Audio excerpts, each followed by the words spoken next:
Welcome back, everybody, to another deep dive. This time, we've got some really interesting stuff to go through about Jasmuheen. Yeah, she's pretty fascinating. Yeah, and her approach to healing and how she seems to kind of blend the traditional and the alternative. It's like where rubber hits the road, isn't it, with belief and reality. Right.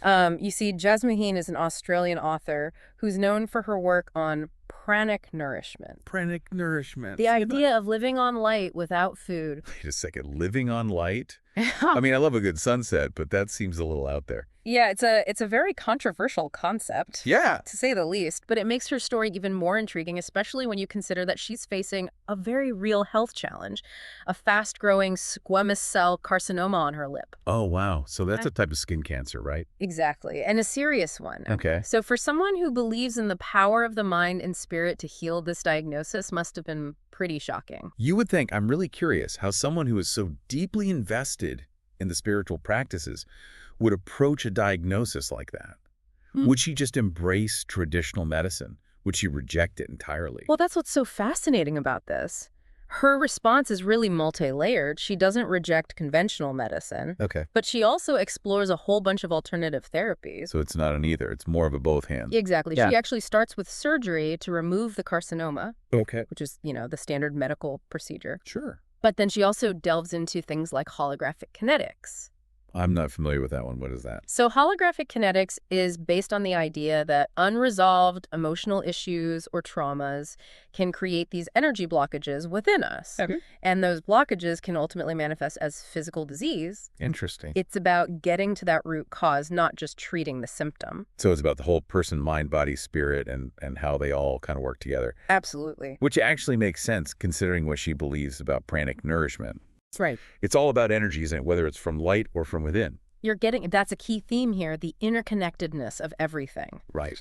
And it's not just holographic kinetics either. She also explores things like black salve treatment, which uses bloodroot, a traditional remedy. Oh, wow. And she even uses some pretty high-tech therapies like DNA realignment using light and sound technology. So she's really pulling from a lot of different approaches and traditions. She is. Is there anything that kind of ties all of those choices together? I think so. It seems like she's seeking out therapies that resonate with this core belief that she has in the power of energy to heal. Okay. Whether it's the energy of plants or light or sound or even our own emotions. Yeah. She seems drawn to these methods that tap into those deeper levels of our being. And this is all in addition to the surgery that she had. Yeah, she doesn't dismiss traditional medicine. It's more like she's weaving it together with all these other approaches to create a more holistic healing plan. She even gets into things like MWO therapy, multi-wave oscillator therapy, and ganotherapy using reishi mushrooms. Wow. And she tops it all off with high doses of oxygen and nutritional supplements. So she's serious about this, huh? Yeah. I'm still kind of stuck on this idea that she might have, in some way brought this on herself. Oh. I mean, she even said that she'd been telling her body her work was done. Right. Almost like she was signaling it to start shutting down. It's a really interesting idea, isn't it? And this leads us into a deeper exploration of something that Jasmuheen calls the Immortals way. The Immortals way. It's an idea that reframes how we think about life and death. Okay. I'm intrigued. What is that? Well, it's a shifting perspective where death isn't seen as the ending, but as a transition. Right. And Jasmuheen begins to see that we might have more choice in that process than we realize. Hold on. More choice. Are we talking about, like, deciding when we leave our bodies? Well, that's one interpretation, and it's a controversial one, but it goes even deeper than that.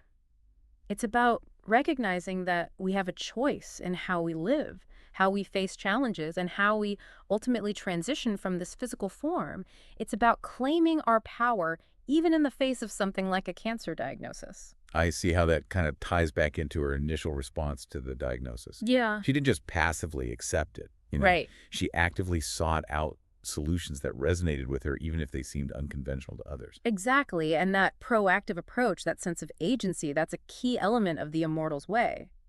But this idea of choice, it becomes even more complex when we bring another person into the picture, Jasmuheen's friend Brigitte, who's also battling cancer. Oh, wow. So we've got two friends facing the same illness, but maybe with different approaches. Potentially very different.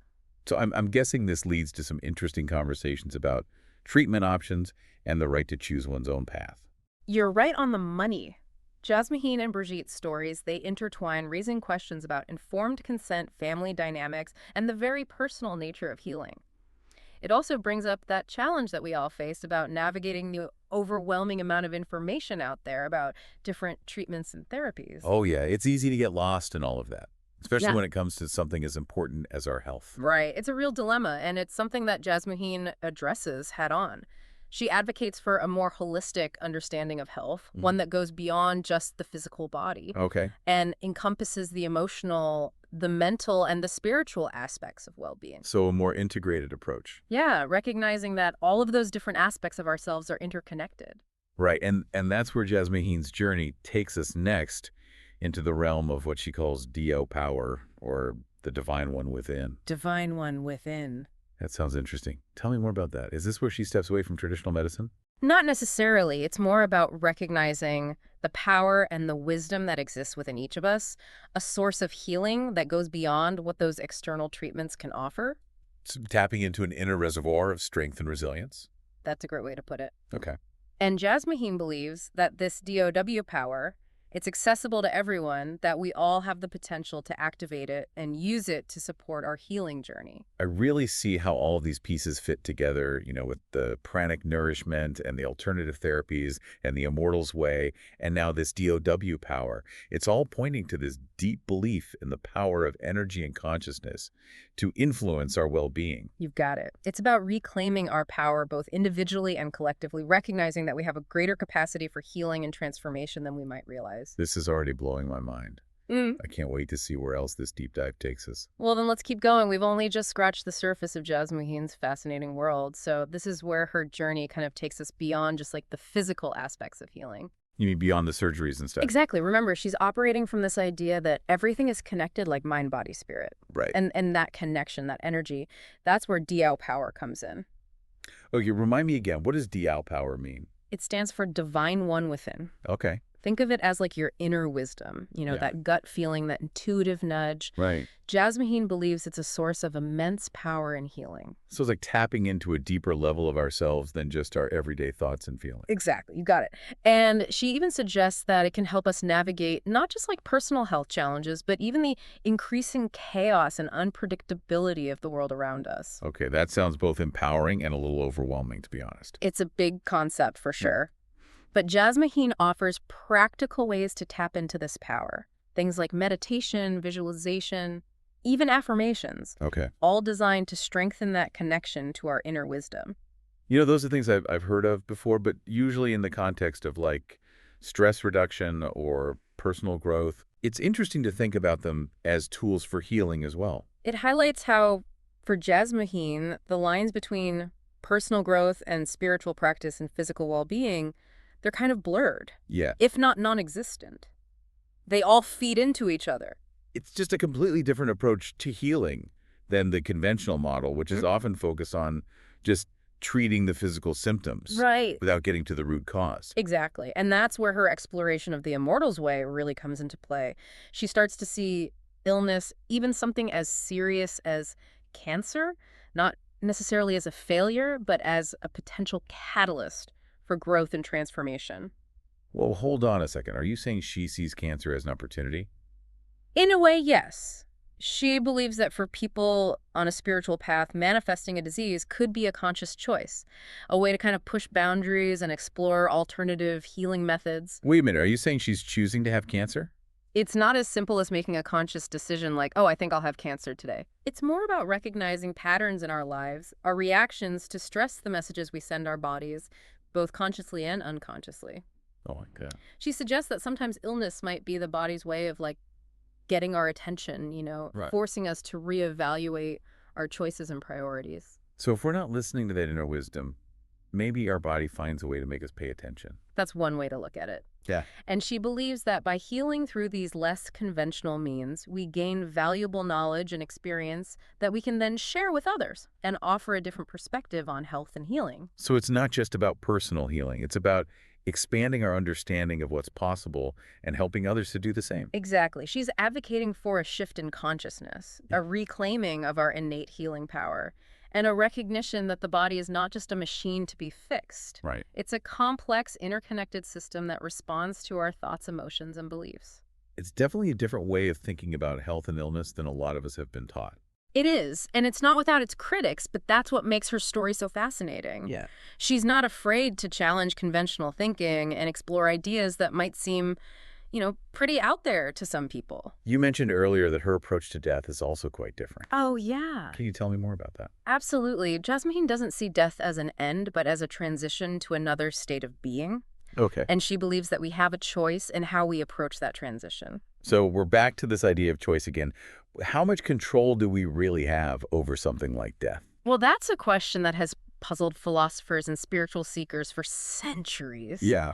Jasmuheen explores various cultural traditions and practices around death, including the idea of conscious dying, Conscious dying. where individuals prepare for their passing and even choose the timing and circumstances. Okay, that sounds pretty intense. Does she Yeah. offer any examples of how that works? She talks about Tibetan lamas who practice a form of self-euthanasia as a way to consciously and peacefully transition from this life. It's a highly controversial topic, of course. Yeah, I can see why that would be. And Jasmuheen acknowledges that. But it is interesting. It really makes you question everything you thought you knew about death and dying. Exactly, and that's kind of her point. She's not necessarily advocating for any one particular approach to death, but she wants to open up the conversation, encourage people to think about these things more deeply, and to explore different possibilities. So it's about empowering people with knowledge and information so they can make informed choices, even at the end of life. Right, and it all circles back to her belief in the Immortals way. Okay. It's not about living forever in the physical sense, but about